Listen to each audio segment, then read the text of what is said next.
Kate and the hair. ایک جنگل میں ایک بڑا سا پیڑ تھا جہاں ایک چڑیا رہا کرتی تھی۔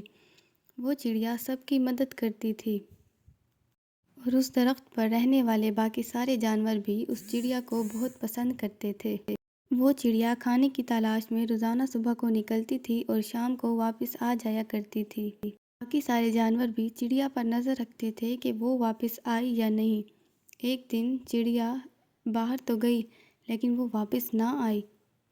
باقی کے پرندے سوچنے لگے کہ چڑیا واپس کیوں نہیں آئی۔ اسی دن جنگل میں آیا ایک خرگوش۔ وہ اس جنگل میں نیا آیا تھا اور رہنے کے لیے جگہ ڈھونڈ رہا تھا۔ اسی دوران اسے درخت نظر آیا اور وہ اس کے اندر بسنے لگا۔ باقی کے پرندے بھی اندر چلے گئے اور اسے بولا کہ ہے خرگوش، یہاں ایک پہلے ہی چڑیا رہتی ہے، وہ کھانے کی تلاش میں گئی ہے، تم یہاں نہیں رہ سکتے۔ خرگوش نے ان کی ایک نہ سنی اور انہیں منع کرتے ہوئے وہاں پہ آرام کرنے لگا۔ ایک دن چڑیا واپس آ گئی اور اس نے دیکھا کہ وہاں پہلے سے ہی ایک خرگوش رہ رہا ہے۔ چڑیا کہنے لگی کہ تم یہاں کیا کر رہے ہو، یہ تو میرا گھر ہے۔ خرگوش نے اس کی ایک نہ سنی اور کہنے لگا اب یہ میرا گھر ہے۔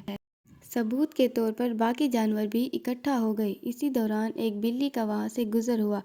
خرگوش نے بلی کو کہا کہ اب تم ہمارے درمیان فیصلہ کر دو کہ یہ گھر کس کا ہو سکتا ہے۔ تو بلی کو بہت بھوک لگی ہوئی تھی۔ اسی دوران اس نے کہا کہ کیوں نہ اس کھانے کو ہاتھ سے نہ جانے دیا جائے۔ بلی نے موقع دیکھتے ہی دونوں کو دبوچ لیا اور پھر کھا گئی۔ باقی پرندے کہنے لگے کہ اگر یہ کسی خطرناک جانور سے مشورہ نہ لیتی تو اس وقت زندہ ہوتی۔